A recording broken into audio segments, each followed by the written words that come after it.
Imagine standing in an almost empty church, wearing the simple, second-hand wedding dress you bought on sale. You walk down the aisle past rows of empty pews, past the cold, judging face of your own mother, to reach the man you love. He's wearing a suit that smells faintly of a consignment store. He has no job, no home, and is carrying the weight of a humiliation that wasn't even his fault. And then, just months later, the insults are still coming. You're shivering in a cold apartment, counting pennies, while your closest family members whisper the cruelest things. You chose suffering. You're ruining your life. But the moment that truly breaks you is when your desperate husband, trying to provide, is accused of theft in a busy store, his dignity ripped away in front of a sneering crowd. You see the shame in his eyes, and you know that your love, the thing that should be your greatest joy, has become his deepest humiliation. This is the story of Clara and Daniel, and the heartbreaking price they paid for their loyalty, a price everyone was certain would bankrupt them forever. But what if everyone was wrong? The story we're about to tell you starts with Clara and a choice so shocking, so completely against what everyone expected of her, that it split her life right down the middle. But before we continue, please take a moment to comment below what city you're tuning in from. Hit that subscribe button, and don't forget to like. Now, let's get into the story. Clara was the kind of woman who seemed to glide through life. She lived in a cozy, bright two-bedroom flat in Mississauga, Ontario, Canada, a nice, regular city, just outside the bustle of Toronto. It wasn't fancy, but it was hers. She worked as a social worker, a job that didn't make her rich but filled her days with purpose. She was 32, with warm, brown eyes that always seemed to be looking out for someone who needed a hand. Her hair was thick and dark, usually pulled back in a neat bun, the kind of woman who was reliable, organized, and quietly beautiful. Everyone who knew Clara, her colleagues, her church group, her loud, loving Jamaican-Canadian family, expected her to marry a man who mirrored her own stability. Maybe a lawyer from downtown, or an engineer, or at least a man with a steady job and a savings account that didn't make you worry. They expected her to walk down the aisle in a gown that cost a fortune, with hundreds of people watching. That was the expected path. But Clara didn't take the expected path. She took the road that led her straight to Daniel. Now, who was Daniel? That was the problem, at least in the eyes of everyone else. Daniel was, for lack of a kinder word, a homeless man. Clara had first met Daniel during one of her outreach shifts near the waterfront park. He wasn't a loud, aggressive man. He was quiet, always sitting by himself, reading a paperback book with the cover worn smooth. He looked younger than his 34 years, but his clothes were stained, his hair was always messy, and he carried a battered green army backpack everywhere. He had deep-set blue eyes that looked like they held 1,000 untold stories, and when he smiled, which was rare, it was genuine, like sunshine breaking through clouds. Clara didn't see a homeless man. She saw a lonely man, a man who was clearly educated, polite, and hurting. Their conversations started slowly. She'd bring him a coffee and a sandwich. They didn't talk about his situation, not at first. They talked about the books he was reading, old classics, history, poetry. They talked about the cold Canadian winters and the promise of spring. He was witty, intelligent, and he listened to her with a focus that no other man had ever given her. He treated her not like a social worker, but like a fascinating person. Before she knew it, 6 months had passed, and Clara was in love. Not with the idea of fixing Daniel, but with the man Daniel. She loved the way his mind worked. She loved the shy curl of his lip when he was trying not to laugh. She loved the painful honesty in his eyes when he finally started to tell her little pieces of his past. A story of a terrible betrayal, a devastating loss, and a spiral that had landed him sleeping under a bridge. A story we'll get to later. The shock wave hit the moment Clara showed her mother the simple silver band and announced, "Mom, I'm getting married." To Daniel. Her mother, Pamela, a formidable woman whose entire life was built on respectability and reputation, nearly dropped the steaming cup of tea she was holding. Married. Pamela's voice was a low, dangerous growl. To that wanderer, "Clara, are you serious? Where does he work? Where does he live? No, don't tell me. I know where he lives. Under the bridge. Is he going to walk up the aisle in those clothes? Is the first family photo going to be taken in front of a dumpster? It was harsh, but it was the kind of harshness that came from fear. Fear for her daughter's future. Clara stood tall, holding Daniel's band protectively. He's not a wanderer, Mom. He's a good man. And we're getting married next month. Quietly. That quietly was Clara's shield, a way to fend off the judgment. But it didn't work. The news spread through their circle like a sudden, aggressive flu. Her best friend, Shauna, who worked in banking in London, UK, called her voice dripping with concern that sounded suspiciously like pity. Clara, honey, you're better than this. He has no foundation, no career. You're taking on a project, not a husband. You'll spend the rest of your life cleaning up his mess. Think about your life, your home, the kids you want. You need security. Clara just sighed into the phone. I have security, Shauna. I have my job. I have my flat. What I need is a life partner, and I've found him. He makes me happy. But the shame wasn't just private. It became public through small, cutting remarks. At the grocery store, an Auntie Doreen, stopped her by the frozen food aisle.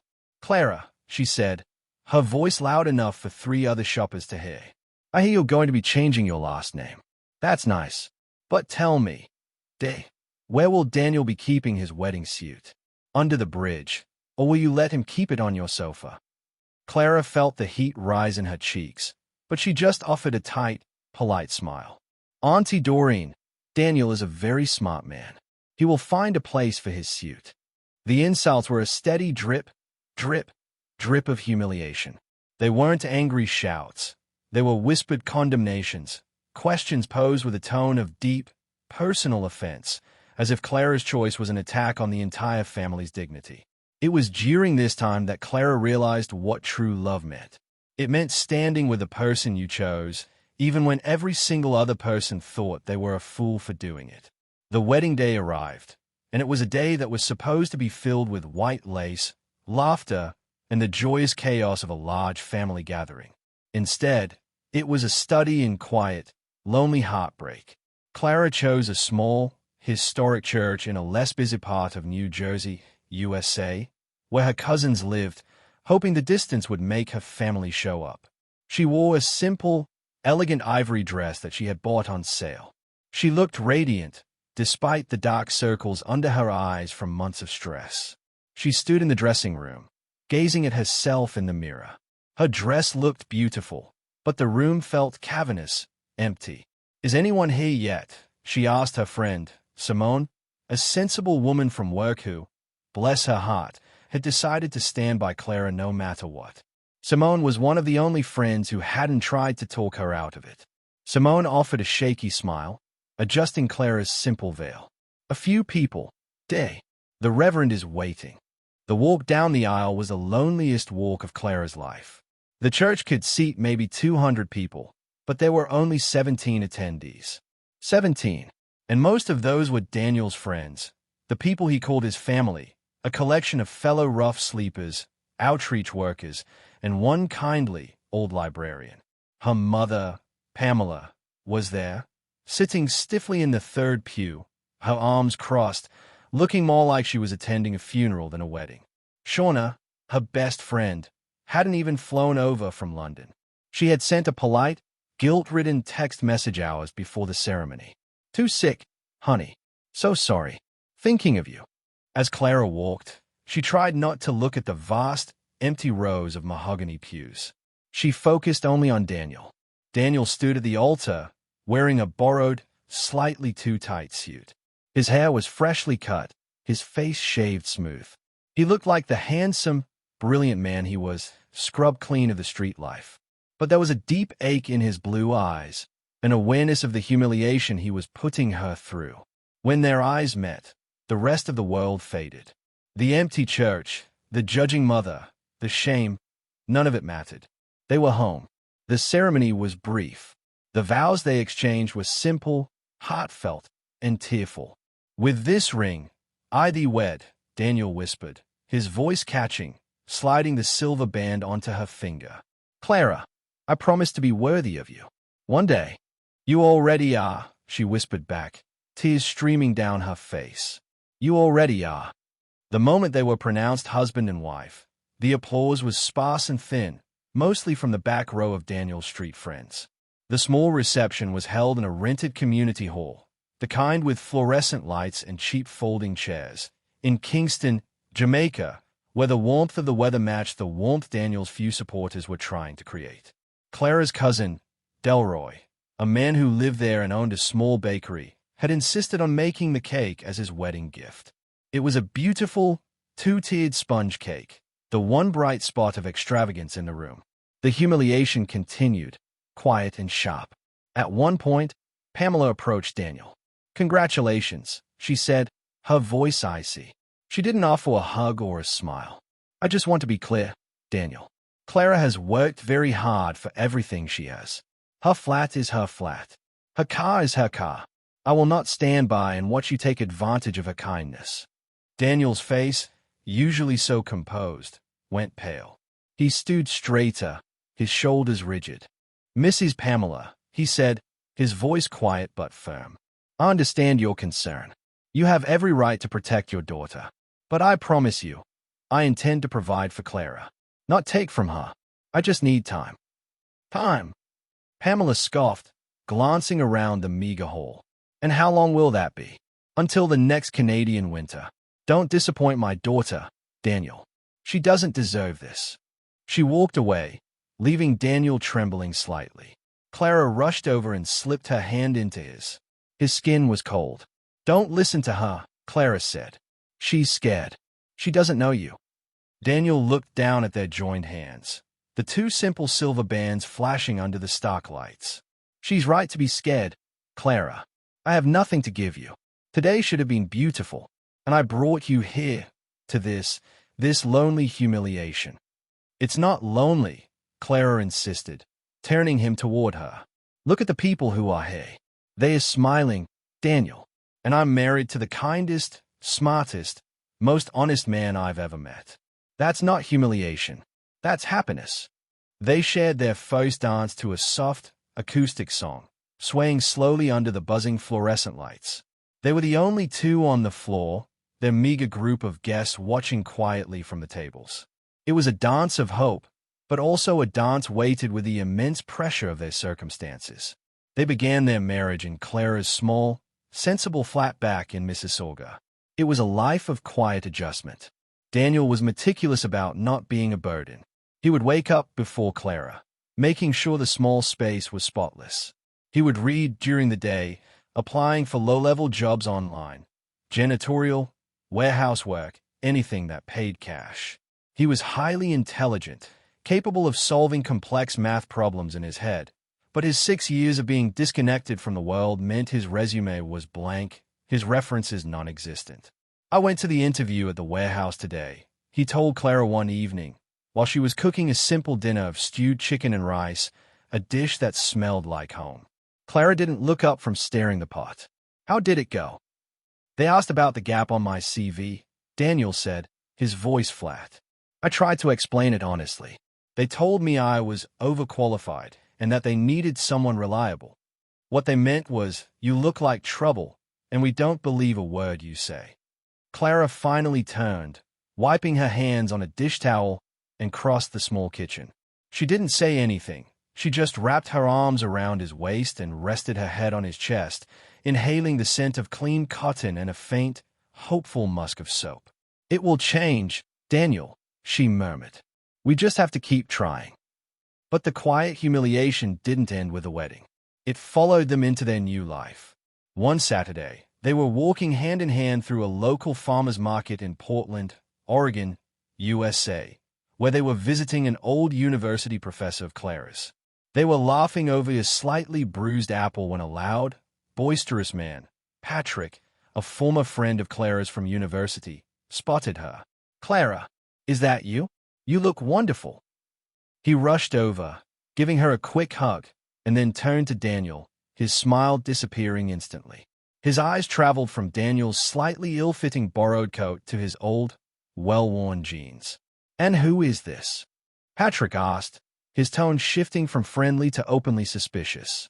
"Patrick, this is my husband, Daniel," Clara said, her voice steady, her hand gripping Daniel's firmly.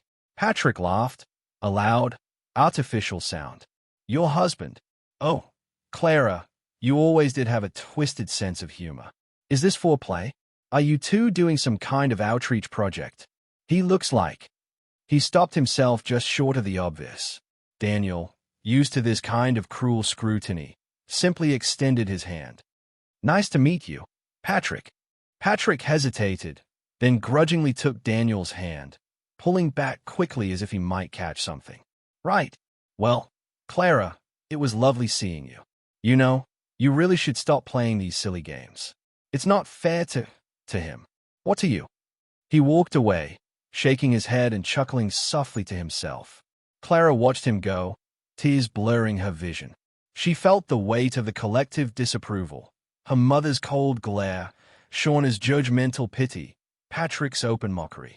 It all settled on her shoulders like a lead blanket. "I'm sorry, Clara," Daniel whispered, his voice hoarse with pain. "I bring this on you. I am the reason you're constantly fighting to be respected." That evening, they sat on the sofa, the small living room filled with shadows. Clara was reading a social work journal, and Daniel was quietly sketching in a notebook, something he often did when he was deep in thought. Clara closed her journal and faced him. "Daniel, look at me." He slowly raised his head, his blue eyes full of love and a deep, self-loathing apology. "I married you," Clara said, her voice low and fiercely serious. "I didn't marry a career. I didn't marry a bank account. I married the man who shares his sandwich with the sparrow, who remembers the names of all my difficult clients, and who can quote Shakespeare like it's a shopping list. This," she said, tapping the floor with her foot, "is just our starting line." She stood up and walked to a small, dusty box she kept hidden in the back of her closet. It held a few sentimental things. She pulled out a card, simple and hand-drawn, that Daniel had given her a month after they met. It was a picture of a single, majestic oak tree, its roots twisting deep into the ground. She handed it to him. "You gave me this. You said, 'Roots are what matter, Clara, not the leaves.' Daniel, we have the roots. The love, the respect, the commitment. That's what's real. The mockery? That's just the leaves blowing in the wind. We'll weather the storm, husband. We will." She sat back down, taking his hand, pulling him close until his head was resting on her shoulder. The truth was, Daniel was right. Their start was filled with quiet humiliation. But the deepest truth was that in the small, warm flat, with the world judging them outside the walls, they had found a shelter built on genuine love. The marriage might have begun with shame, but it was sustained by something far stronger: hope. Daniel sighed, a deep, shuddering release of breath, and then wrapped his arms tightly around her. He closed his eyes, feeling the steady beat of her heart against his ear. He was still a man with nothing, but in her embrace, he was a man who had everything. He knew, right then, that no matter how long it took, he would move mountains to give Clara the life she deserved. Justice, he knew, was coming for the people who had hurt him, and a better future was coming for the woman who saved him. The world outside Clara's little flat in Mississauga didn't change just because she got married. If anything, the judgment grew louder, fueled by pity and a kind of cruel fascination. People watched her, waiting for the marriage to fail, waiting for Daniel to prove them right. Clara and Daniel were now officially husband and wife, but their new life was one long, quiet battle against the most basic things: empty stomachs, cold apartments, and the crushing weight of having nothing. Daniel was a man fighting uphill against years of institutional neglect. He was smart, yes, brilliantly so, but try putting years of intense reading and complex mathematical thinking on a job application. He needed references, a recent work history, and a physical address that didn't sound like a bad joke. Every morning, the routine was the same. Daniel would meticulously go through the job boards. He applied for everything: stocking shelves in a warehouse in Scarborough, Ontario, delivering parcels, even washing dishes in a greasy diner downtown. The problem was, When it got to the interview stage, his honesty was a liability. "Where have you been for the last 6 years?" Mr. Thomas, a hiring manager for a local construction firm, once asked, tapping a pen against Daniel's practically blank resume. Daniel took a deep breath. "I was dispossessed, sir. I was homeless. I spent that time trying to recenter myself after a personal crisis and learning to survive." The manager just nodded slowly, his face unreadable. "Right. Well, we need people who are reliable, Mr. Thomas. People who don't need recentering. We'll call you." They never called. Daniel kept these failures close to his chest, not wanting to worry Clara, but the truth was visible in the way he rationed his food. He would always insist he wasn't hungry, passing the largest piece of chicken or the heartiest spoonful of rice to Clara. One evening, Clara noticed. They were eating instant noodles, a cheap but filling meal. Daniel was slowly pushing his few strands of noodles around the bowl. "Daniel," Clara said gently, setting her chopsticks down. "You haven't eaten properly all day. You skipped lunch after that job interview, didn't you?" He avoided her gaze, focusing instead on the steam rising from the bowl. "I had a coffee, Clara, and a granola bar. I'm fine. I'm not feeling particularly hungry tonight." Clara reached across the tiny kitchen table and took his hand, her touch firm. "Look at me, Daniel. We are partners. We are married. If you go hungry, I go hungry. Don't try to protect me by starving yourself. We have enough for 2 small meals, not one big one. We're in this together. No shame." Daniel's blue eyes glistened. He squeezed her hand, a flicker of gratitude cutting through the humiliation. "I'm sorry, Clara. It just feels wrong. I should be the one taking care of you, providing. And instead, I'm eating your food and drinking your coffee." "You are providing, Daniel," Clara countered softly. "You provide the hope. You provide the love. Now eat your noodles, husband." Their daily life was a tightrope walk over the abyss of poverty. Clara's social worker salary was just enough to cover the rent and utilities, but the moment an unexpected bill arrived, a broken pipe, a transit pass renewal, the house of cards threatened to collapse. The biggest terror was the eviction threat. Clara was late with the rent twice in 3 months. The landlord, a stern, unyielding man named Mr. Peterson, left a sharp, legalistic note taped to their door one Tuesday afternoon. Clara found it after a draining shift and felt her stomach drop. She walked into the apartment, the note crumpled in her hand. Daniel was sitting by the window, sketching, and immediately sensed the shift in her mood. "What is it, love?" he asked, standing up. She handed him the crumpled paper. He smoothed it out, reading the cold, formal language about overdue payments and the threat of legal action. "I am so sorry," Daniel whispered, his voice laced with agony. "This is because of me. The extra groceries, the bus fare for the interviews. I am a liability. Clara, you should have listened to them." Clara dropped her purse and walked straight to him, placing her hands on his cheeks, forcing him to meet her gaze. "Stop it. Right now. You are my husband. You are not a liability. We need $65 by Friday to avoid this turning serious. Let's think. No more wallowing." That night, Daniel didn't sleep. He knew he had to bring in cash, and quickly. He couldn't wait for a background check or a week of training. The next morning, before the sun was fully up, he was gone. He walked down to a large building site in the city's industrial section. He didn't ask for a job. He walked straight up to the site foreman, a big, gruff man, and offered a deal. "So," Daniel said clearly, "I will clean this entire site for you.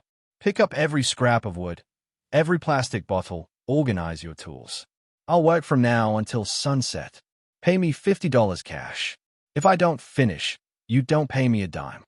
The foreman, Tony, looked Daniel up and down, recognizing the desperation but also something solid in his eyes.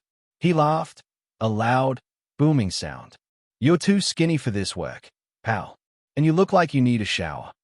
"I'm strong enough to work, sir, and I am desperate enough to work harder than anyone else," Daniel replied, meeting his gaze. Tony shrugged. "Fine. $50, cash, if you make this place spotless by 6 p.m. If you leave early, you get nothing. Deal?" Daniel nodded. Deal. He worked until his hands were raw and blistered, moving heavy debris and sweeping up mountains of sawdust. He didn't stop for lunch. He didn't even stop for a drink of water until Tony finally brought him a bottle just before sundown, shaking his head slightly at Daniel's fierce dedication. At 6 p.m., Tony surveyed the site. It was immaculate. "You're crazy, kid," Tony said, pulling out a crisp $50 bill. He added a 20 on top. "Take this extra 20. You earned it. Now get home." Daniel held the $70, his hands shaking, not from exhaustion, but from relief. He had earned it. He had done it for Clara. While Daniel was fighting the physical fight, Clara was fighting the emotional war against her family. The mockery had not stopped. Clara's mother, Pamela, called her weekly from her home in New York, USA, where she had relocated for work, and the calls were relentless. "Clara, you sound tired," Pamela would state, not as a question, but as a judgment. "You sound defeated. Look, Shauna just bought a lovely little condo in Manchester, UK. She's dating a very successful surgeon. And you? You are arguing with a landlord over $65. "I'm fine, Mom," Clara would lie, holding the phone away from her ear so Daniel wouldn't overhear. "Fine. You chose suffering. That man is a black hole, Clara. He will suck all the security and light out of your life. He can't even get a job washing floors. Why are you staying loyal to this failed experiment? He has no ambition. Get an annulment. Move on, before you ruin your career too." Her mother's words cut deep because they articulated Clara's deepest fear. Even her otherwise kind aunt, Auntie Millie, who lived in St. Elizabeth Parish, Jamaica, and called to check up on her, couldn't resist a veiled jab.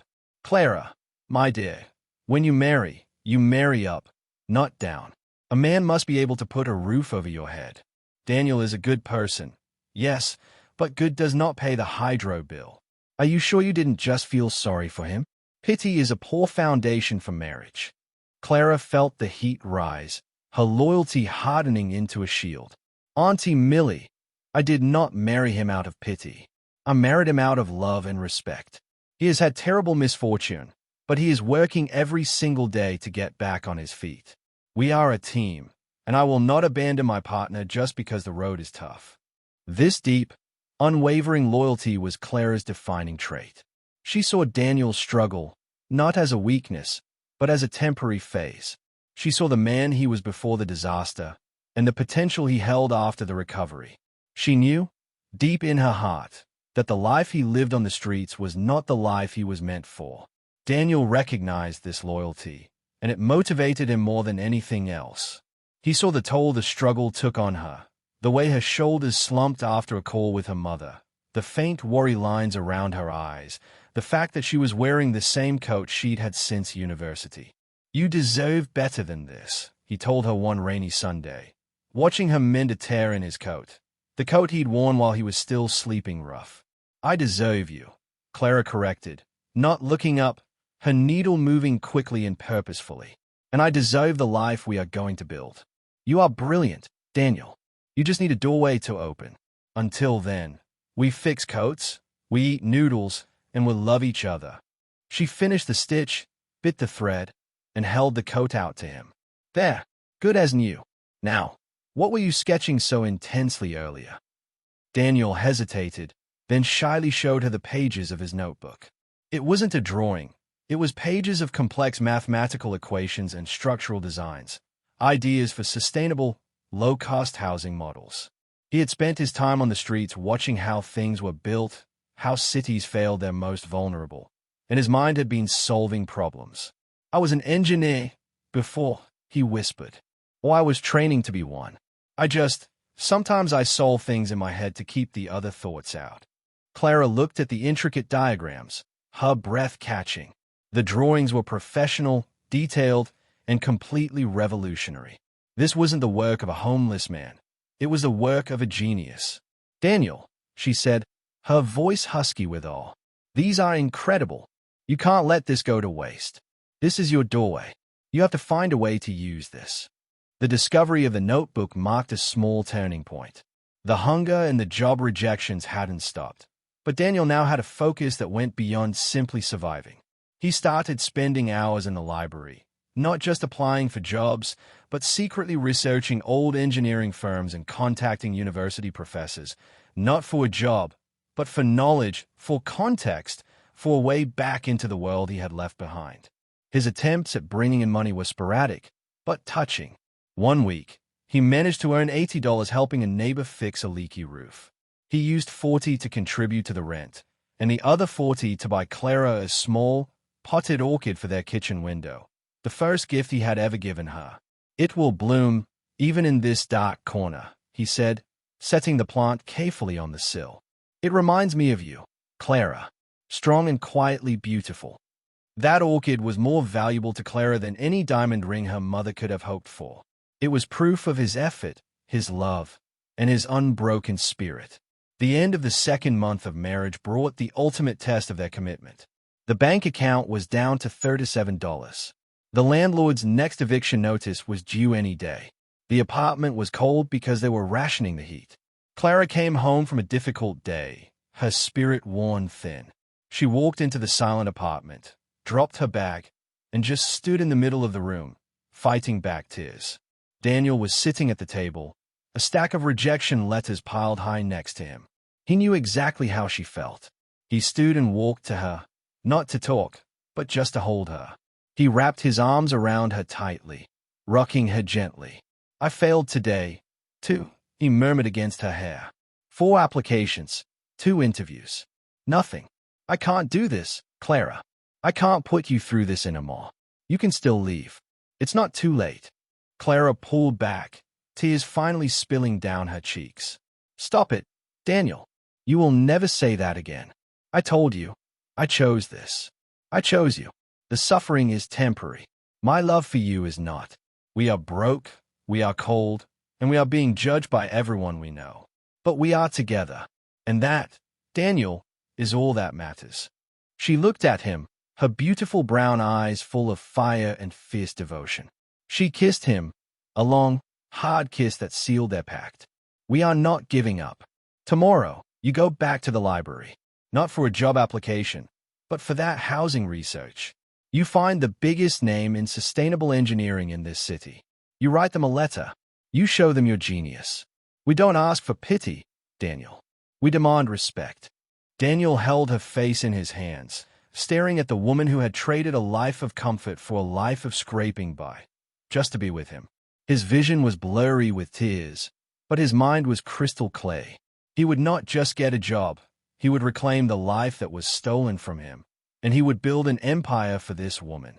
As the cold winter night settled over Mississauga, they sat together on the sofa, sharing a single, slightly stale biscuit.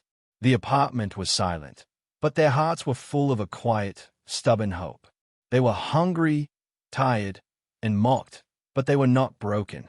They were a team, and their commitment was stronger than any bank account.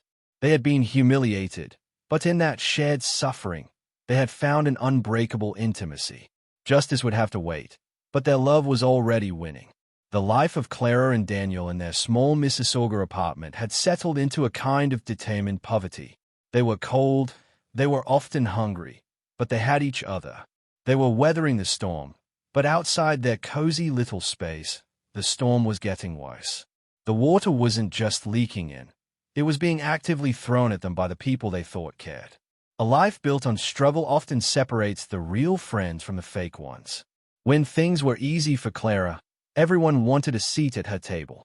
Now that life was tough, the chairs were empty. The deepest cut came from Shauna, Clara's closest friend since high school, the one who worked in banking in London and had sent that weak text message instead of attending the wedding. Shauna wasn't just quiet. She had gone completely cold. But it turned out she wasn't quiet at all. She was talking. One afternoon, a mutual friend, Marcus, who lived in Miami, USA, called Clara. Marcus was a decent guy, but he was always the source of gossip. "Clara, look, I hate to be the one to tell you this," Marcus started, his voice too low and dramatic, "but you need to know what Shauna is saying." Clara gripped the phone tighter, her knuckles turning white. "What is she saying, Marcus?" "She's telling everyone," and I mean everyone in our old circle, even people in the UK and Jamaica, that you are starving yourself for Daniel. She says you're selling your good clothes online to pay the rent. She told Auntie Doreen that Daniel is nothing but a drain and that you've become completely defeated. She even said your apartment looks like a squat now because Daniel refuses to clean up after himself and has wild men from the park visiting all the time. The words landed like physical blows. Clara felt her chest tighten. Shauna knew about the small, secret sacrifices, the clothes she sold, the meals she skipped. She had confided in her friend, desperate for support, and Shauna had turned those painful, private truths into juicy, humiliating gossip. She said all that, Clara whispered, feeling the betrayal like a knife in her back. The worst part was the lie about Daniel. He was the one scrubbing the floorboards, trying desperately to keep their dignity intact. Yes, and worse, Marcus confirmed. She's worried about your reputation. She thinks you're doing the work of a charity case, not a wife. She said you chose suffering and now you're drowning in it. Clara ended the call feeling physically sick. The external judgment she could handle, but the betrayal from a person she loved? That was devastating. When Daniel came home, he found Clara sitting on the sofa, clutching her knees, tears silently running down her face. She told him everything, her voice thick with pain.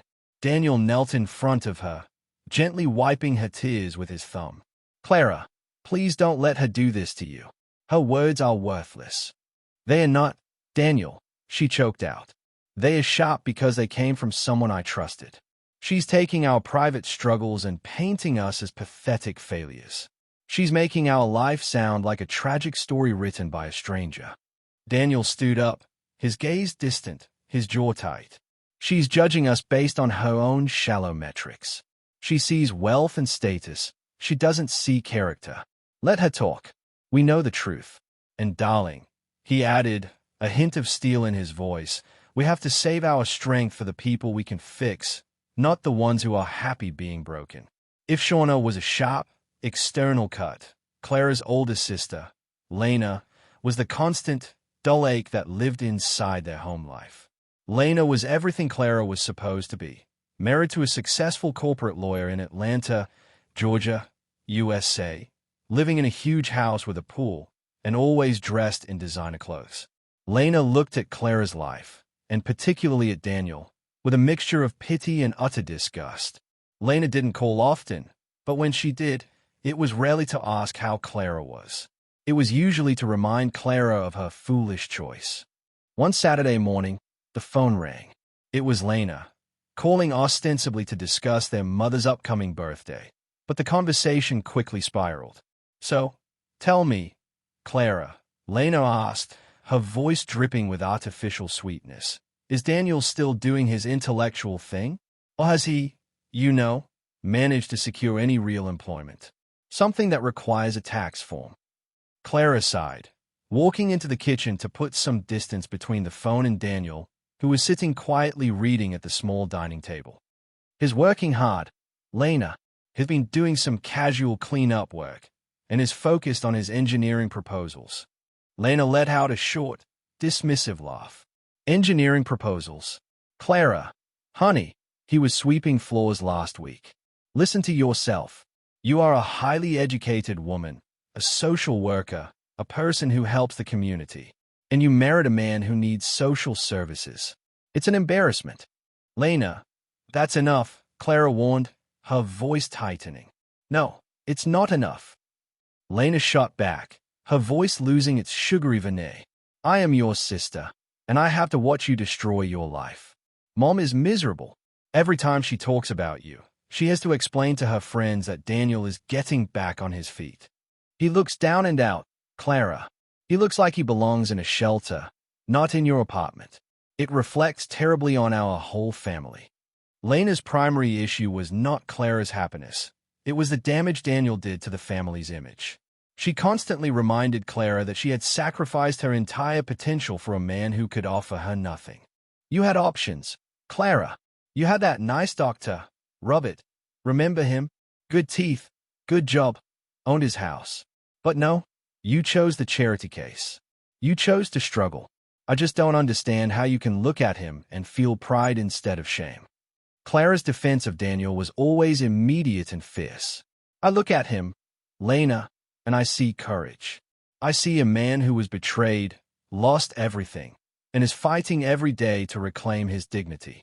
Is more honest, more intelligent, and kinder than half the successful people you surround yourself with.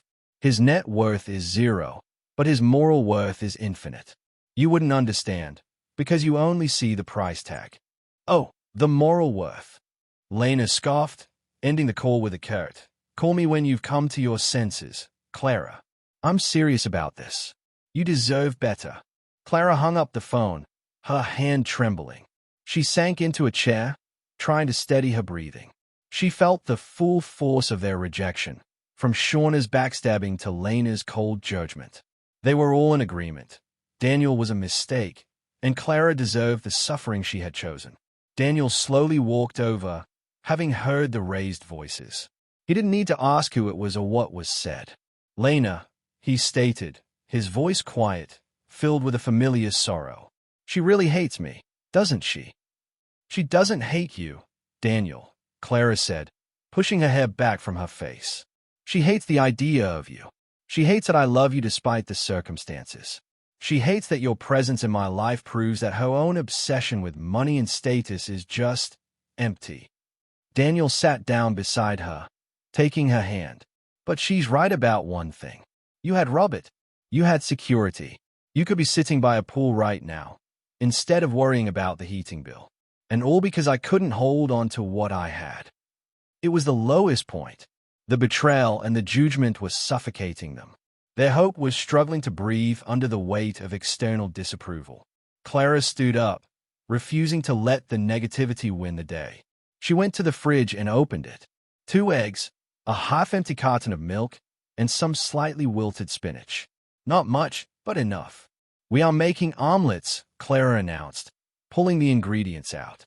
"And then we are going to do something about this." "Do something about Lena?" Daniel asked, amused despite his distress. "No," Clara said firmly. "We are going to do something about us. They are mocking us for our poverty, Daniel. Fine. Let them mock.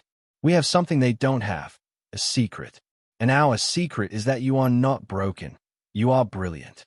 She looked at him, her eyes blazing with conviction. "You told me you were contacting some old professors, right? Did you hear anything back?" Daniel hesitated, then walked over to his battered army backpack. He dug deep and pulled out a single, thin envelope with a university crest on the back. "I didn't want to get your hopes up," he admitted. "I sent a very simple email, no details of my situation. Just a question about a paper one of my old professors, Dr. Alistair Jennings, wrote about sustainable city planning. I wanted to see if I was still thinking clearly." He handed her the letter. It was from the professor's assistant, written in elegant script.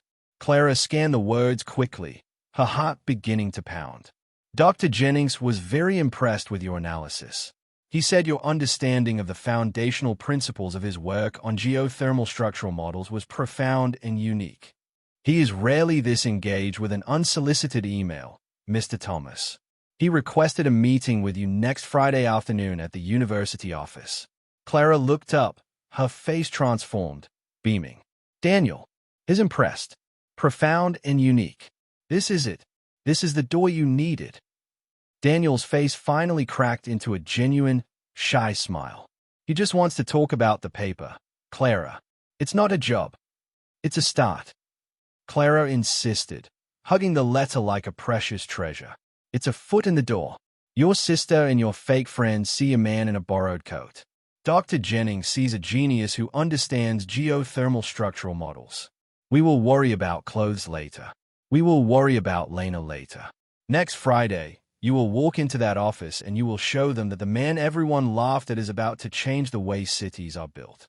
That evening, as they shared their meager omelets, the apartment felt warm for the first time in weeks.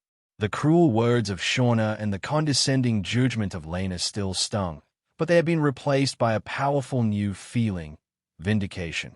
Clara knew the road was long, but she had chosen loyalty over comfort, and she would not regret it. Daniel was no longer just a project. He was a sleeping giant, and she was the only one who believed in his power. In that moment, surrounded by the remnants of their sparse meal, they didn't feel humiliated.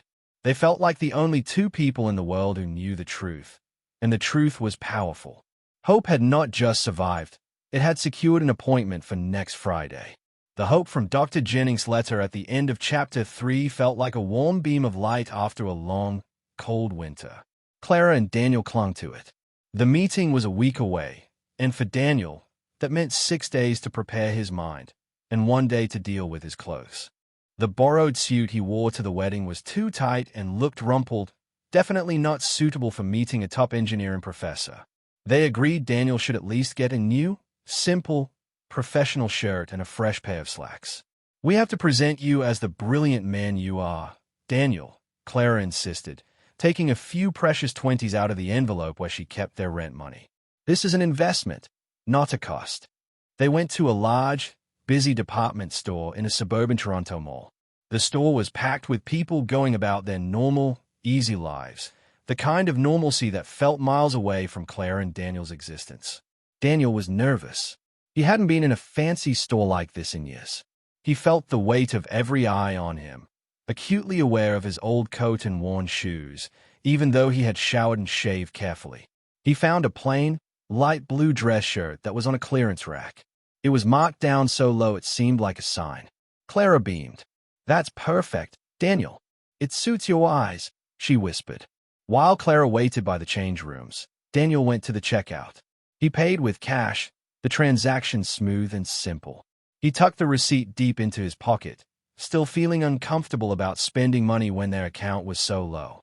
As he was walking away from the counter, a loud, grating voice cut through the store chatter. "Excuse me, sir, stop right there." The voice belonged to a tall, imposing store detective, a man with a stern face and an aggressive posture. Daniel froze, turning slowly. The detective, whose name tag read Mitch, strode quickly toward Daniel, ignoring the queue of people. He didn't speak quietly.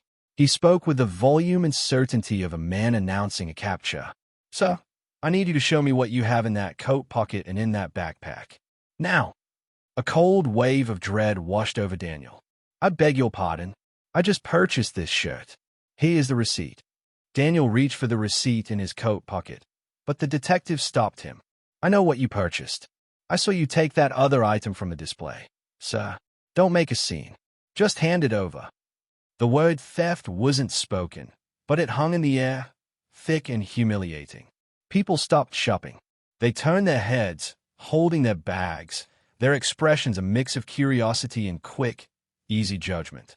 They saw a well-dressed security guard and a man in an old coat, and they instantly knew which one was the villain.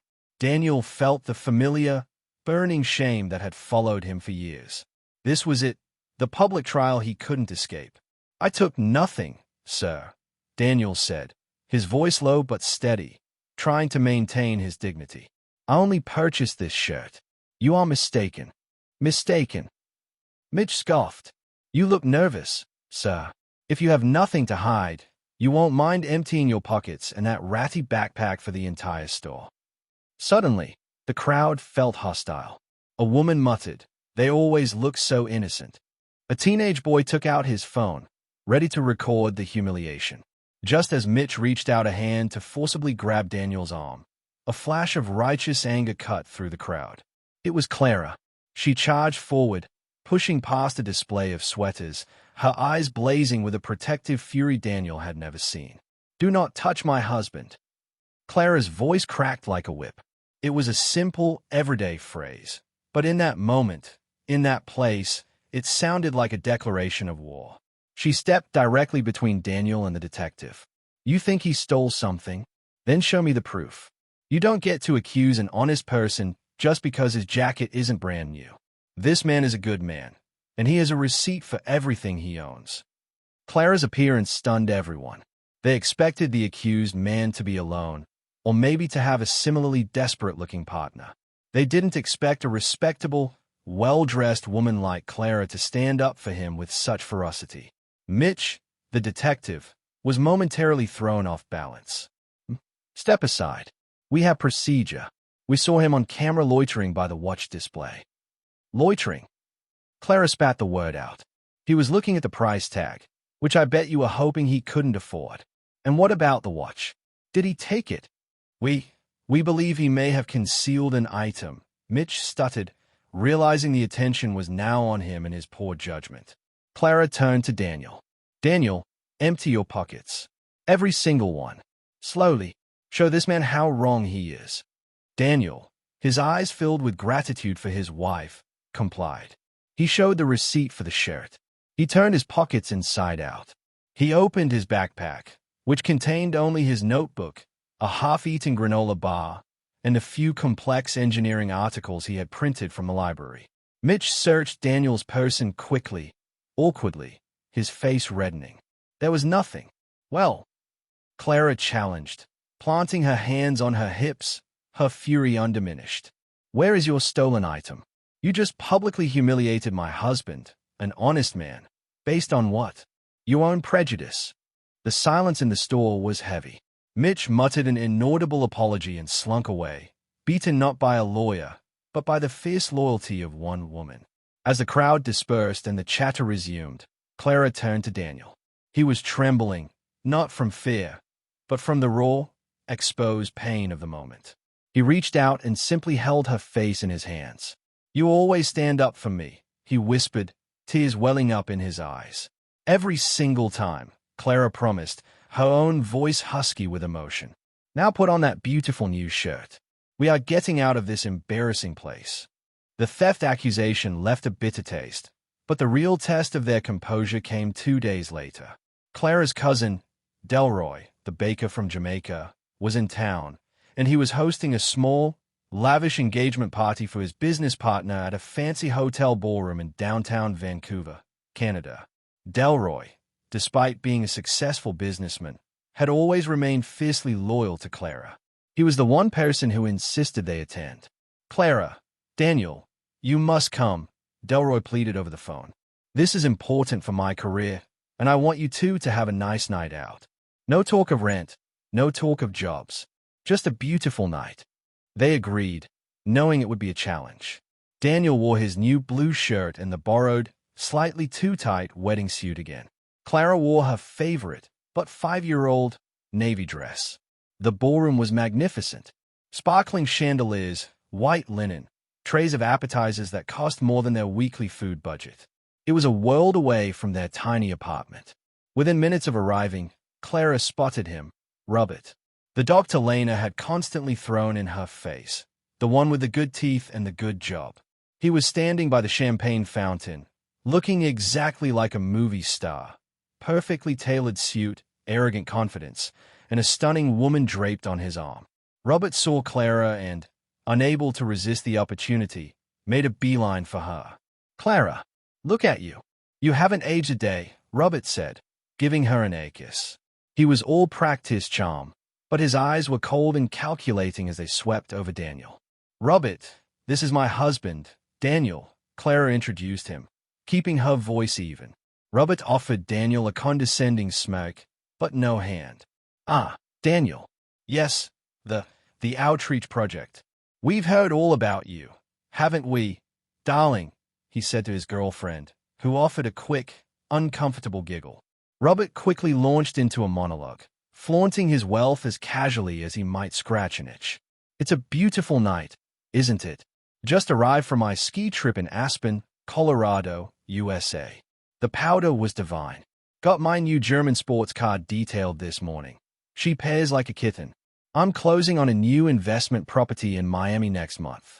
You know, just another way to secure the future. He paused, not for a response, but for effect. Then, he turned his full attention back to Clara, his eyes shining with self-satisfaction. Clara, I look at you, and I feel a genuine sadness. You are always so smart, so poised. You could have been sitting right here with me.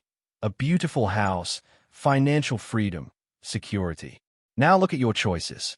You're worried about whether that suit will survive another wash cycle, while I'm worried about which investment portfolio to choose. He spoke loudly enough for the small group around them to hear, driving the knife in deep. It's a stark contrast, isn't it? Robert continued, leaning closer, his voice dropping slightly but still carrying. You chose struggle, poverty, and this burden. He gestured dismissively at Daniel. I chose ease, success, and the best things life offers. You married down, Clara. Way down. And honestly, I don't understand how you live with the regret. The words were devastating. They were a distillation of every harsh thought from her mother, her sister, and Shauna. They were standing there, exposed, in a room full of wealth and judgment. Daniel looked down at the floor, the embarrassment overwhelming him. He felt the suit sticking to his back. He felt his hands tighten into fists, fighting the urge to lash out.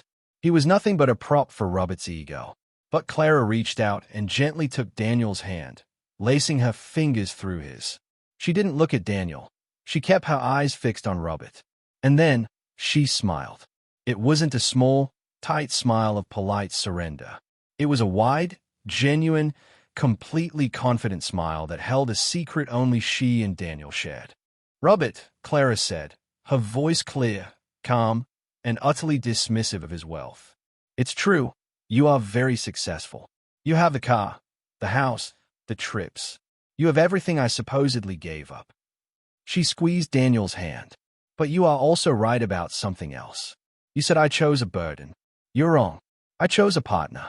I chose a man who reads ancient history, who draws city designs in his notebook that are so brilliant they would change the world, and who would give me the food off his plate even when he hasn't eaten all day. She stepped closer to Robert, her intensity piercing his practiced composure. Your life is filled with things you buy. My life is filled with things I earned. Loyalty, courage, and true love. You can buy a suit, Robert, but you can't buy character. You have financial freedom, but you are a slave to image. I would rather stand here in this old dress, next to the man I love and respect, than trade places with your shallow, empty life for all the money in that bank account you flaunt. Her words hit him with the force of an avalanche. Robert's arrogant smile dissolved. He stood there, speechless, realizing that his attempt at humiliation had just backfired spectacularly. Clara hadn't been defeated. She had been victorious. She had turned his gilded cage into a poor reflection of her own principled life. Clara and Daniel left the party shortly after, walking hand in hand out of the glittering ballroom and back into the cool Vancouver night air. They didn't have a luxury car waiting. They had a long wait for the late-night bus. But as they walked, they were not ashamed. Daniel stopped by a street lamp, pulling Clara close. You defended me against the world, Clara, Daniel whispered, his voice thick with emotion. You took all that poison and you neutralized it with your sheer goodness. I don't deserve you. You deserve everything good, Daniel, she replied, leaning her head on his shoulder. And Robert only helped me realize one thing. Our life, right now, might be hard and embarrassing to others, but it is real. His life is just an expensive lie. She held him tighter. The mockery from the store, the humiliation at the party, it all faded into background noise. The only thing that mattered was the solid, beating heart of the man in her arms. The rejection and scorn had not broken them. It had tempered them into something strong and unbreakable. Daniel knew that meeting Dr. Jennings next week was no longer just about getting a job. It was about giving Clara the peace and respect she had fought so fiercely to earn. He was done being a victim. He was ready to fight back, not with anger, but with the genius that had been dormant for too long. He smiled, his spirit renewed. They had been embarrassed, but their love had been validated. They were ready for the next move. The week leading up to Daniel's meeting with Dr. Jennings was a strange mix of high-stakes hope and grinding reality. Daniel had successfully fought off a public accusation of theft and Clara had publicly humiliated her ex-crush, Robert. Their bond was stronger than ever, forged in the fires of shared humiliation. They had hope, yes, but hope doesn't pay the hydro bill.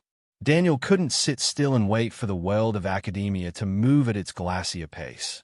He knew the meeting with Dr. Jennings might lead nowhere, or take months to develop. Clara was still working overtime, and they were still counting pennies. His brilliant mind needed a challenge, and his conscience demanded he start contributing now. He walked into the apartment one evening, his face alight with a new kind of energy. Clara was grading papers at the kitchen table. "I have a plan," Daniel announced, his voice firm. Clara smiled. "Is it about optimizing the municipal water grid or restructuring the city council?" Daniel shook his head. "It's about making money. Fast. And honestly." He explained his idea, a tiny, portable food stall. Not a full restaurant, but a small pop-up, focusing on one thing done perfectly. He remembered the delicious smells and vibrant energy of the marketplaces in the Caribbean communities of Toronto and Brooklyn, USA. "We have maybe $50 left after rent contribution, right?" Daniel asked. "I can buy a small gas burner, a second-hand folding table, and enough supplies to make 50 gourmet grilled cheese sandwiches. The kind with caramelized onions and 3 different cheeses." Clara tilted her head, considering. "Grilled cheese? You, the structural engineer, are going to sell grilled cheese sandwiches?" "Yes," Daniel said, his eyes serious. "Because it requires skill, it's cheap to make, and it's something people want right now. It is honest work, Clara, and it is entirely mine. I can start tomorrow, while I wait for the professor." Clara saw the fierce dignity in his eyes, the need to feel useful and productive. She immediately bought in. "Okay, husband. You handle the structural integrity of the sandwich. I'll handle quality control." The next day, Daniel set up his operation on a quiet, corner spot near a busy subway station in a diverse Toronto neighborhood. The stall consisted of one rickety folding table, a small propane burner, and a simple, hand-drawn sign that read, "Daniel's Daily Grill." The mockery started almost immediately. Lena, Clara's sister, called that very afternoon after a friend sent her a photo. "Clara, I can't believe this." Lena shrieked into the phone. "First, he's homeless, then he's a cleaner, and now he's a street vendor? You are married to a man who is selling melted cheese on the street. My husband is making deals worth millions, and yours is selling sandwiches for $5. You truly chose suffering, and now you're aiming too low. This is utterly humiliating for the family." Clara felt the familiar sting, but her focus was on Daniel. "He's working, Lena. He's providing for us. He's outside right now, earning money with his own 2 hands. That's not humiliation, that's integrity." The worst was when Shauna, her betraying friend from London, decided to leave a snide comment on a social media picture posted by a mutual acquaintance. So sad to see Clara. She really downgraded her life to become a sandwich lady's assistant. From dating future CEOs to this. Honestly, some people just have zero ambition. The world was determined to define Daniel by the lowest denominator. They didn't see the man who was rebuilding his life from the ground up. They only saw the man with the folding table. Daniel's first day was a disaster. He sold 4 sandwiches. The day's profit was $6. He came home smelling of smoke and defeat. "I can't do this, Clara," he sighed, dropping heavily onto the sofa. "I'm meant for equations, not grilled cheese." The burner kept flickering out, the bread got soggy, and the lady who bought the first one asked for a refund because the onions weren't caramelized enough. Clara sat beside him and took his hand. "You sold 4. That's 4 more than 0. Now, tell me the problem like an engineer. Was it a structural flaw, a design issue, or a temperature malfunction?" Daniel smiled faintly. "Temperature malfunction and logistical inefficiency. I need a better burner, a better cooling system for the ingredients, and I need a system for rapid production." The next day, Daniel applied his mind to the stall. He didn't just stand there making sandwiches. He studied the flow of foot traffic. He created a checklist for rapid sandwich assembly. He designed a small, insulated box for his ingredients. He even used his mathematical skills to calculate the precise moment to flip the sandwich to achieve maximum crispness without burning the cheese. Suddenly, Daniel's Daily Grill wasn't just a stall. It was an efficient, high-quality operation. The customers started to grow, slowly at first, and then rapidly. People loved the sandwiches, but they stayed for Daniel. He was incredibly polite, remembered faces and names, and offered a depth of conversation that was shocking for a street vendor. He'd talk about the history of the neighborhood while he was wrapping your sandwich. Clara started noticing the signs of hope.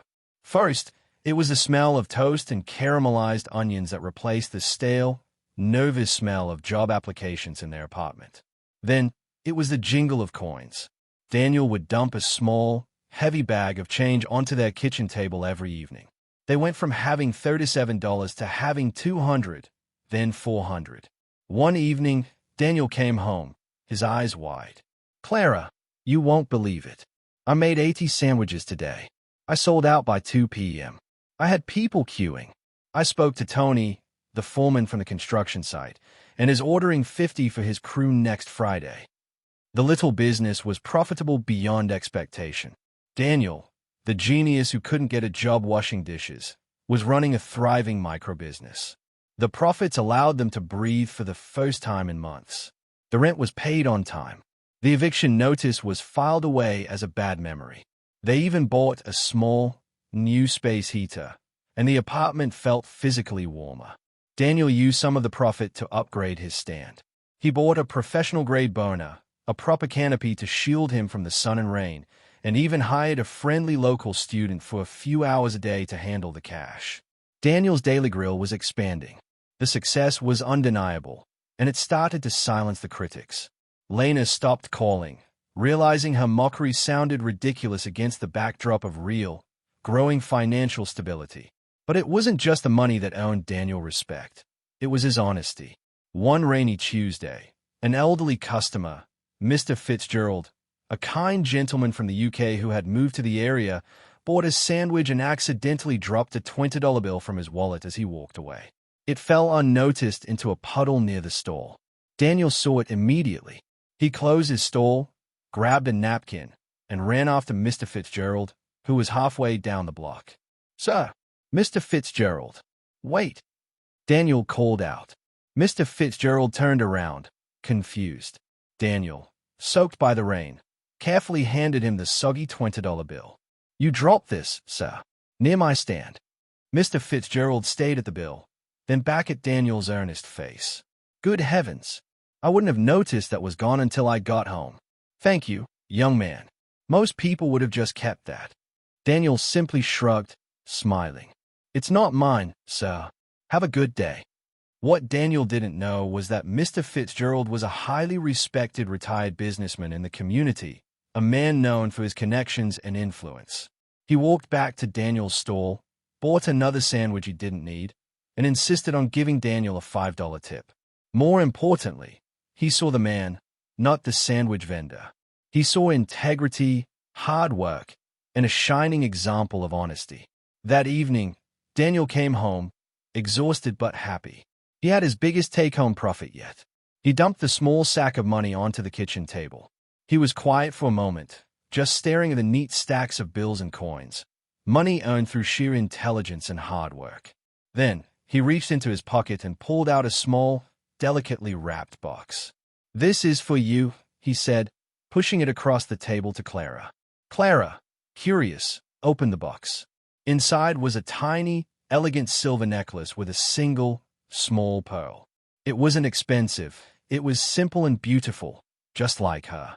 "Daniel, you didn't have to," Clara whispered, tears immediately filling her eyes. They hadn't bought anything non-essential since their wedding. "Yes, I did," Daniel insisted, his voice thick with emotion. "I bought it with the profit from my own hands.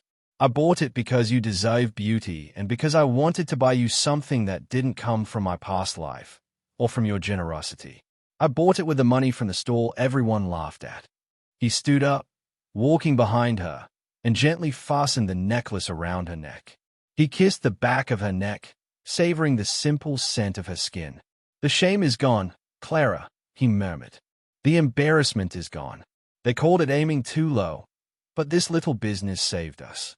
And it proved to me that my mind works, even if I'm not solving equations. We are safe, and we did it together." Clara turned, her face radiant, touching the small pearl at her throat. She looked at the money on the table, at the warm glow of their new heater, and at the fierce love in her husband's eyes. They had climbed out of the hole.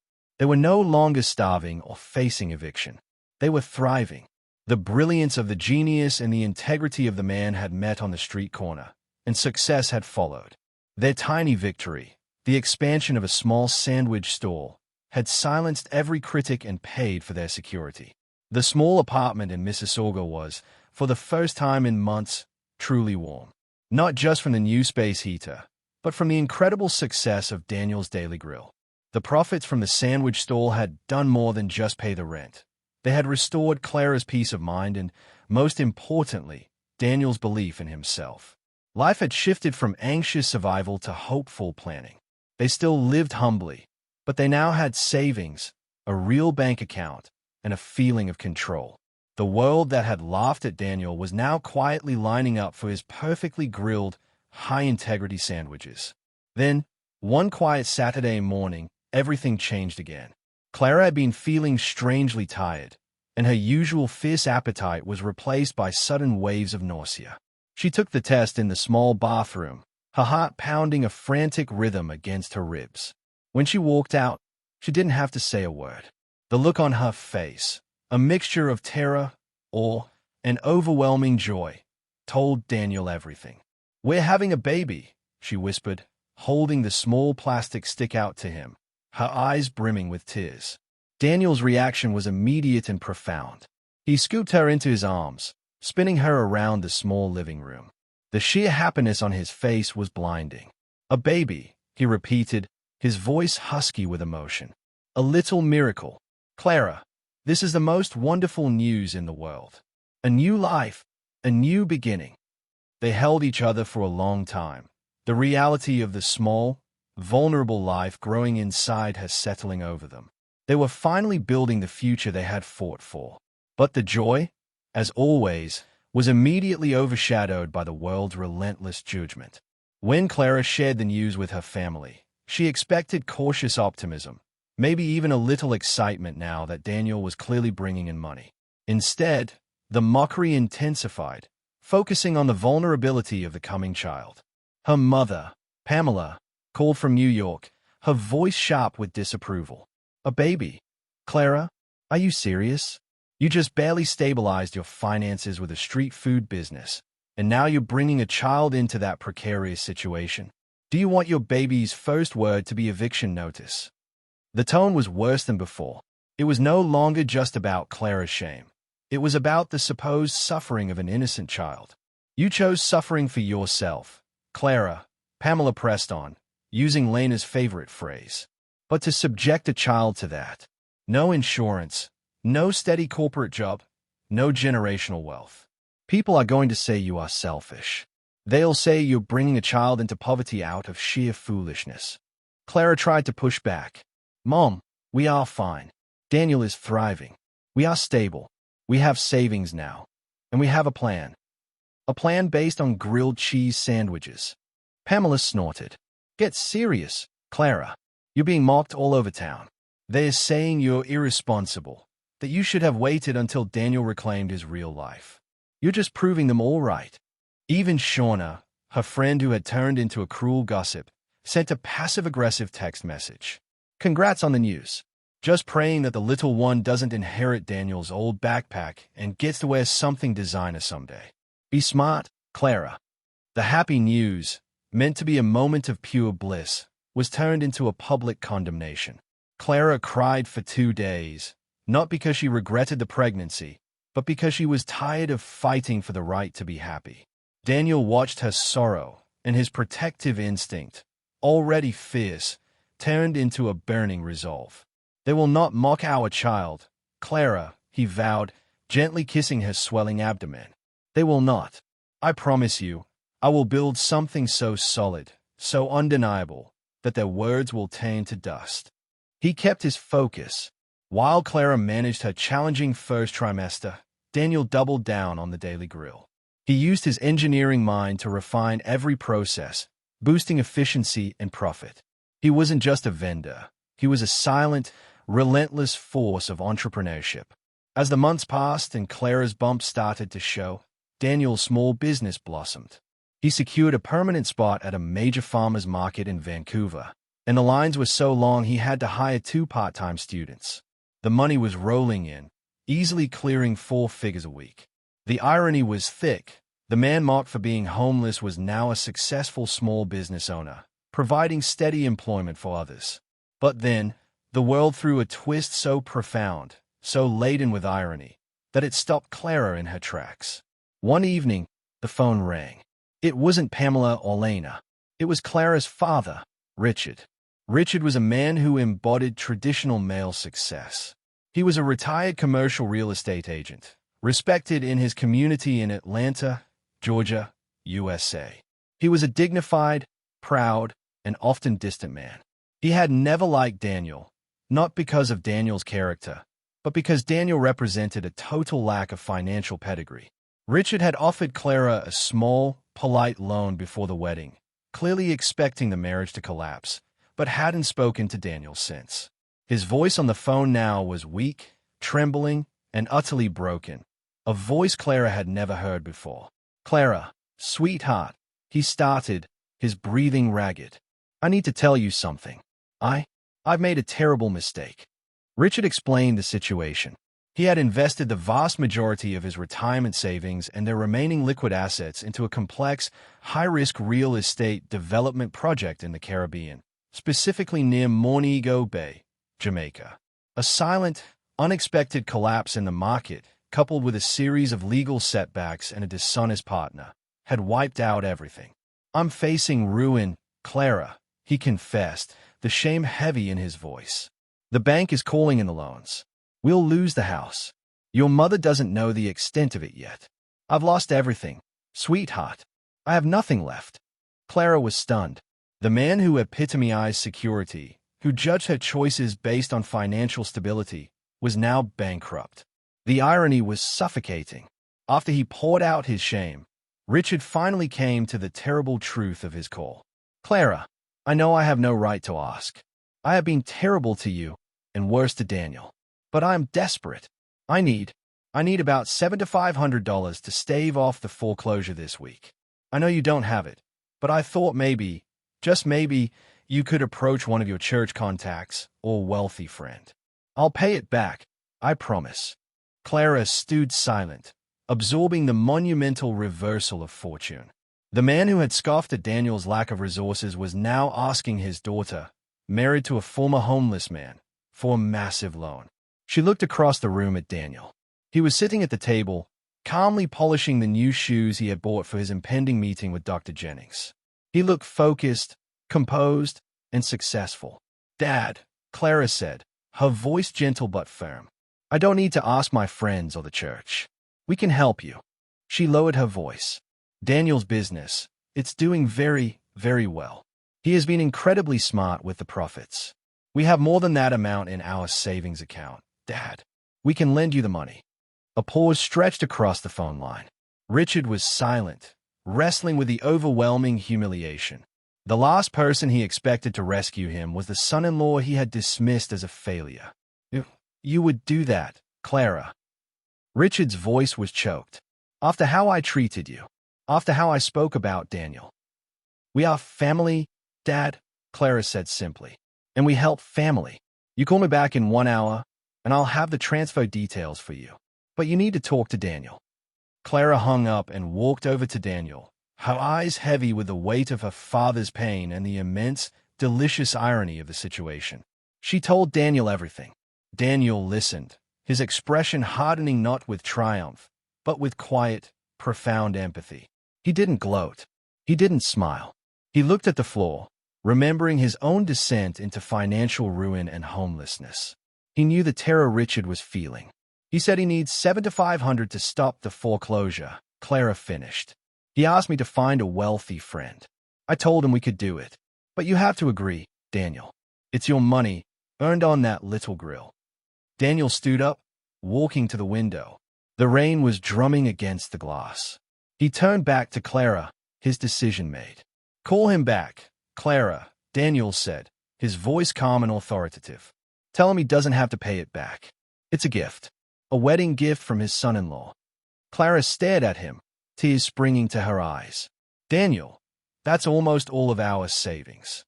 And you don't owe him anything after the way he treated you." Daniel walked to her, taking her hands. "I owe him something, Clara. I owe him the chance to keep his dignity.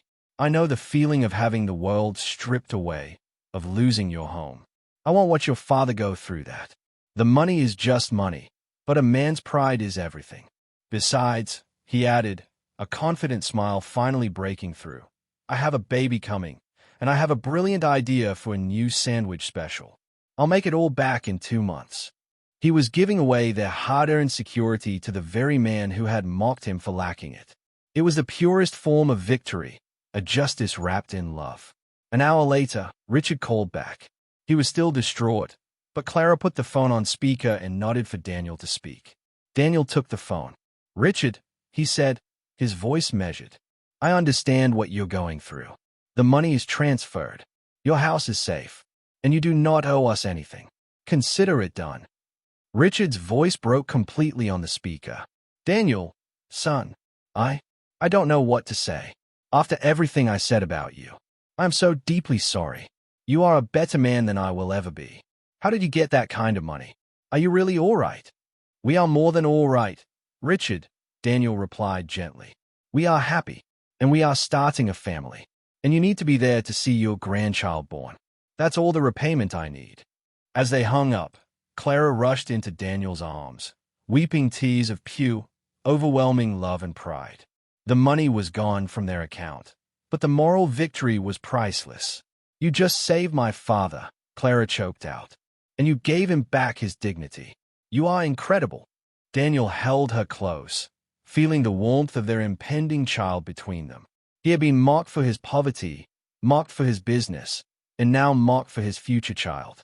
But in the ultimate act of silent justice, he had used the proceeds of that mocked business to save the proudest man in Clara's life. The man who was once a beggar had just become the savior. The irony was the ultimate vindication. They might have been mocked for bringing a child into poverty, but the child's existence had spurred Daniel to a success that saved the very people who doubted them. Daniel Thomas was no longer the homeless man. He was a generous husband, a successful entrepreneur, and soon, a father. He was a man of integrity, and his kindness was the most powerful weapon he possessed. The selfless gift Daniel gave to Clara's father had cost them nearly all their savings, but it had bought them something priceless: peace. Richard, completely humbled, called every day to speak to Daniel, offering genuine, heartfelt apologies and seeking advice. The shame was gone, replaced by a deep, quiet respect. Now, with their savings gone, Daniel faced the world with renewed urgency.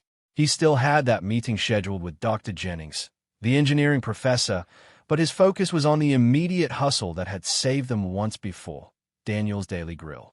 The business hadn't just stabilized. It had been waiting for Daniel's full attention, and when he gave it, it exploded. Daniel was not just a cook. He was a systems engineer who happened to be making sandwiches. He analyzed every element of the business: supply chain, production flow, customer feedback, and branding. He wasn't aiming for the cheapest ingredients. He was aiming for the best quality at the most efficient price point, ensuring every customer felt respected. His signature gourmet grilled cheese, renamed the structural melt after a joke with Clara, became a local obsession. People were driving 30 minutes across Toronto just to line up at his stall. Daniel realized the key to scaling wasn't just working harder. It was replicating his successful structure. Using the remaining business credit he'd secured after his initial breakthrough, Daniel bought 2 used food carts and installed his exact system, the precise temperature controls, the efficient layout, in each one. He hired 3 of the smartest, most reliable students he could find, training them personally on the Daniel's method of production and customer service. Within 3 months, Daniel's Daily Grill went from 1 folding table to 3 successful, busy food carts operating in prime locations across the Greater Toronto area. He had streamlined the process so perfectly that the profit margin on each sandwich was massive, and the volume was astronomical. The money started pouring in, not in small, anxious stacks, but in large, undeniable deposits. Daniel's revenue was now eclipsing Clara's social worker salary many times over. The man who was once worried about $75 was now talking to an accountant about quarterly taxes and employee payroll. The success was too big, too sudden, to remain a secret. The media and community recognition followed swiftly, providing the public vindication Daniel and Clara deserved. A local feature writer for the Toronto Star, Ms. Hernandez, picked up the story. She wasn't interested in the grilled cheese. She was interested in the story of the man behind the grill. The man who had nothing, fought back, and built a successful business with nothing but his mind and integrity. The resulting article was front-page news in the local section. The headline read, "From Asphalt to Artisan, How Daniel Thomas Engineered a Multi-Cart Empire with Integrity and a Single Grilled Cheese Sandwich." The article detailed Daniel's systematic approach, praised his high ethical standards, mentioning his famous honesty, like the return $20, and celebrated his fierce commitment to quality. The story mentioned, subtly, that he was a brilliant man with a mysterious past in engineering who had found his new foundation in honest work. The fame was instantaneous. People weren't just lining up for the sandwiches now.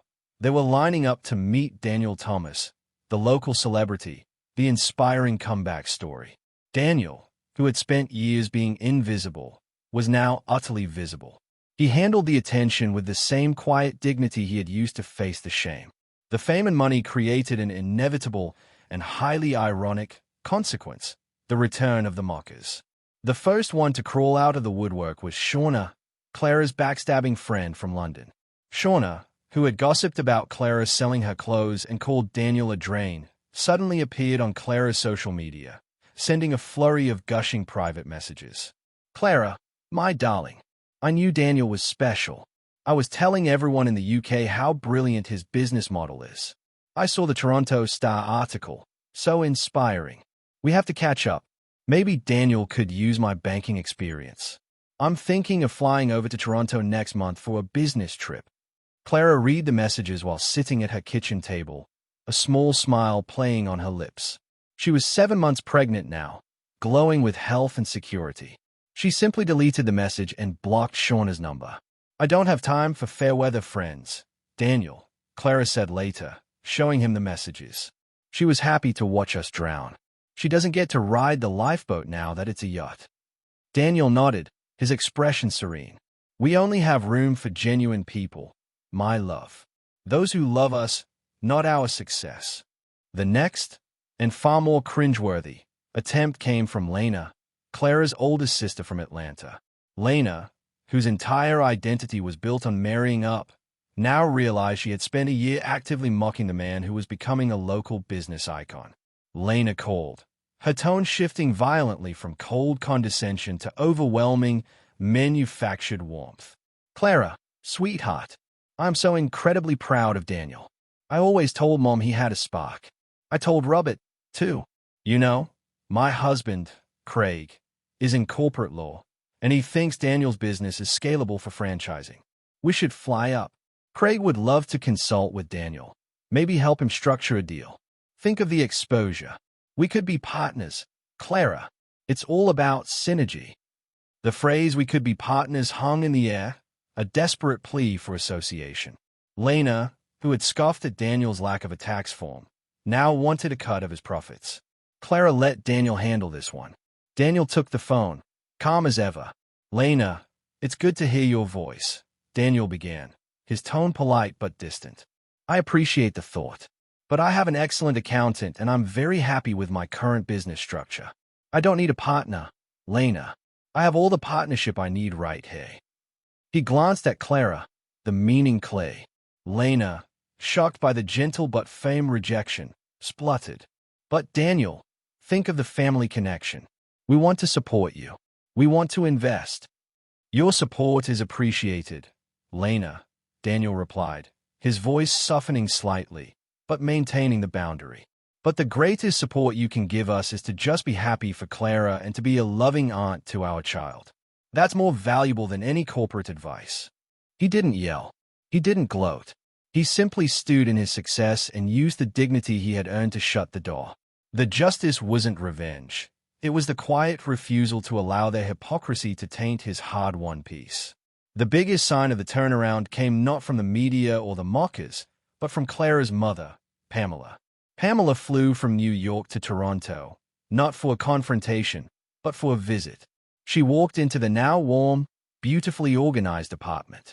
She saw the happy, glowing Clara, 8 months pregnant, and the composed, successful Daniel, fielding calls for catering contracts while he made dinner. She finally broke down, sitting at the kitchen table.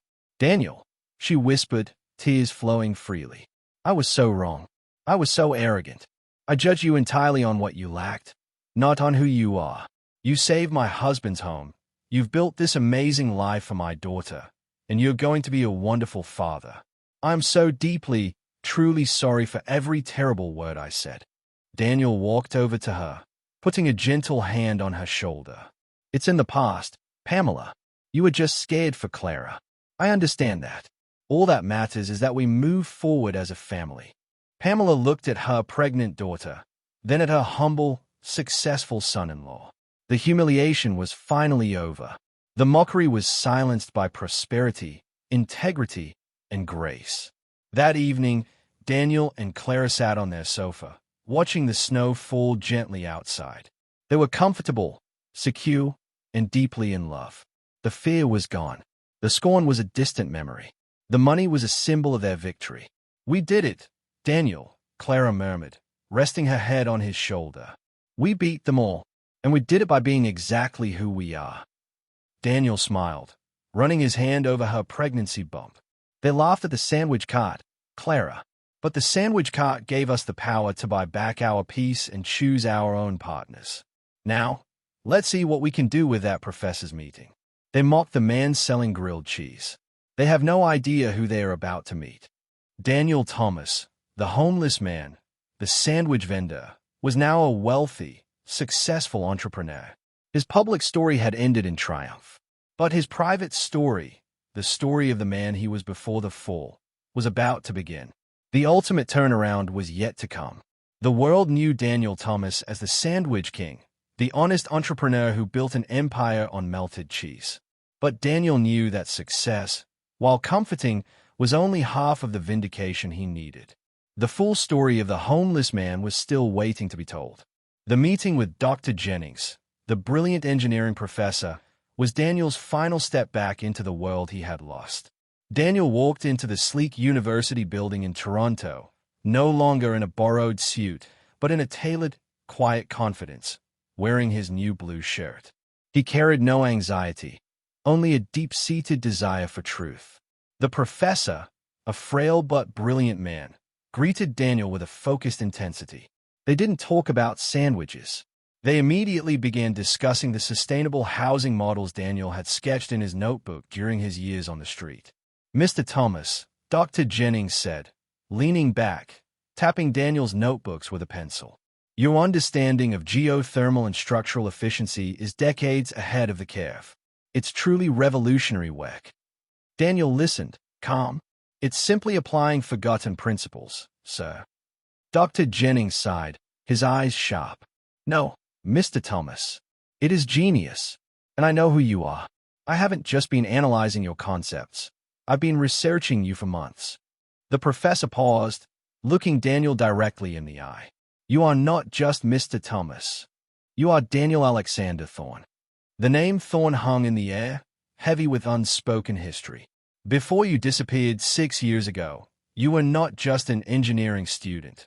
You were the heir to the Thorne Global Engineering Group, a multi-billion-dollar firm with projects across North America and the Caribbean.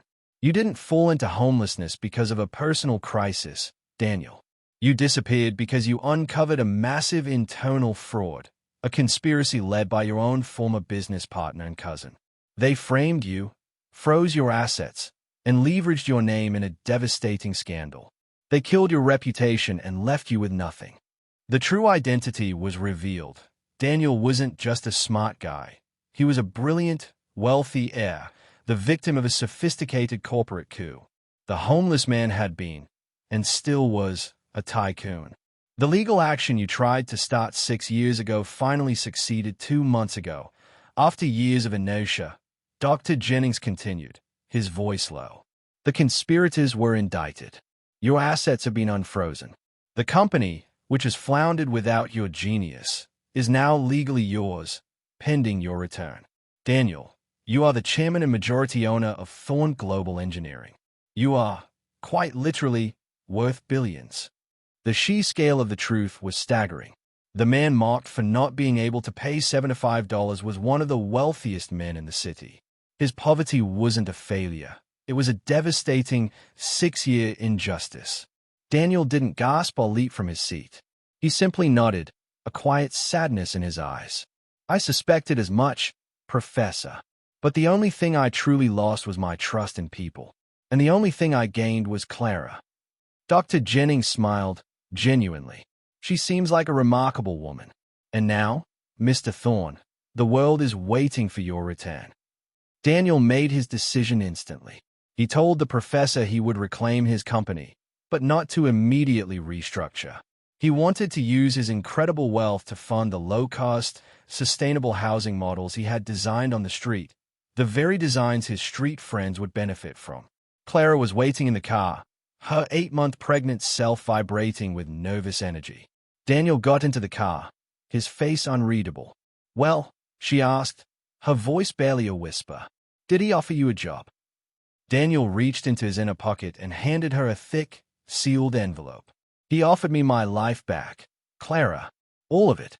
Clara opened the envelope, reading the legal summary of the successful lawsuit, the indictment of his cousin, and the astonishing net worth listed beside his name. Her hands started trembling, and tears streamed down her face. Not tears of avarice, but of sheer, overwhelming vindication for the man she loved. "Daniel, the company, the money." She choked out. Daniel took her hand, kissing her knuckles gently. "The money is just a tool, my love. But the justice, that's the real treasure." The news of Daniel Thorne's return swept through the business community like an earthquake and quickly hit the social circles of their old friends. The local papers ran follow-up stories, not just on the Sandwich King, but on the true identity of the billionaire who lived on the streets. The time came for Clara and Daniel to return home to face their critics, not for confrontation, but for closure. They did it simply. Clara and Daniel hosted a small, beautiful party, not lavish, but elegant and warm, to celebrate the baby, held at a beautiful community hall, reminiscent of their humble wedding reception, but filled with joy this time.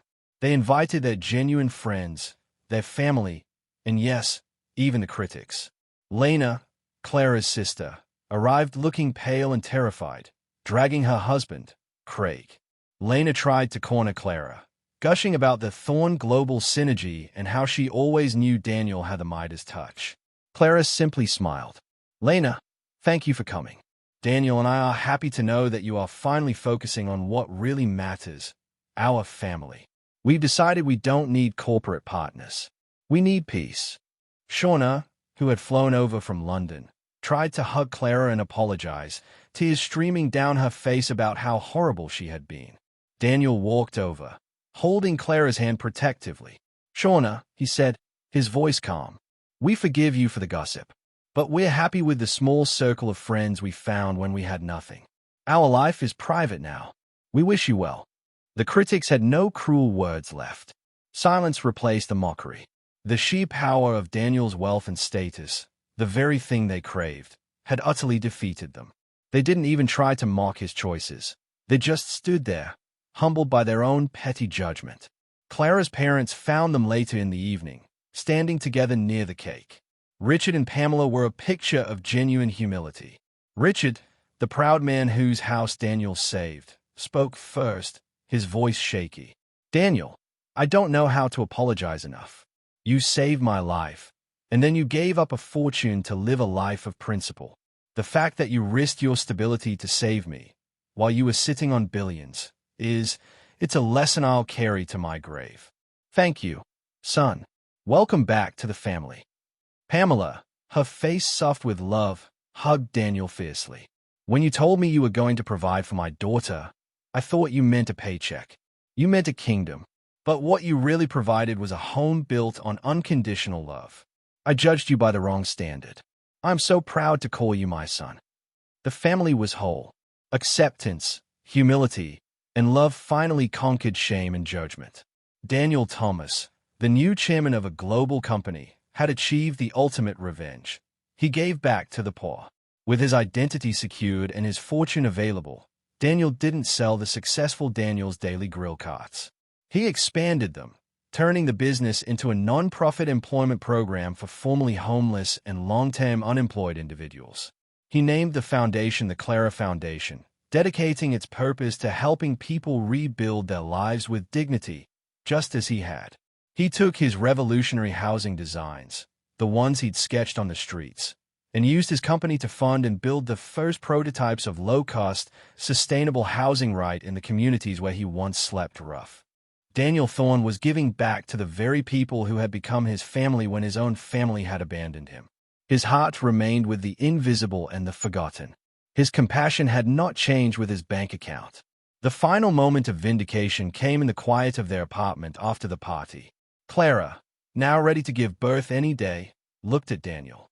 "You could have gone back to your company the minute the lawsuit was won, Daniel," Clara said softly, touching the diamond ring Daniel had quietly slipped onto her finger that morning, a symbol of the life he could now give her. "Why did you keep working the stall? Why did you keep the secret until now?" Daniel smiled, taking her hand and resting it on his chest. "Because, my love, I needed to know who loved Daniel Thomas, the man with nothing, not Daniel Thorne, the man with billions. You were the only one who didn't judge my worth by my balance sheet. You taught me that the true foundation of life isn't in a bank vault, it's in the strength of two people standing together." He kissed her gently. The humiliation, the mockery, the struggle, it was all worth it. It brought me to you, and it taught me the difference between a house and a home. They settled onto the sofa, completely at peace. Hope, justice, and love had won, not because the homeless man became rich, but because the billionaire proved that the only thing that truly mattered was the goodness in his heart. Years later, Clara and Daniel walked through the same streets where they were once mocked, but this time in elegance and dignity. Daniel's food empire had spread across cities, his name spoken with honor, not scorn. Their critics, humbled and silent, could only bow their heads as the once foolish couple now stood as proof that love and persistence could rewrite destiny. If this story touched your heart, drop a comment telling us what lesson you learned, and don't forget to subscribe for more powerful stories.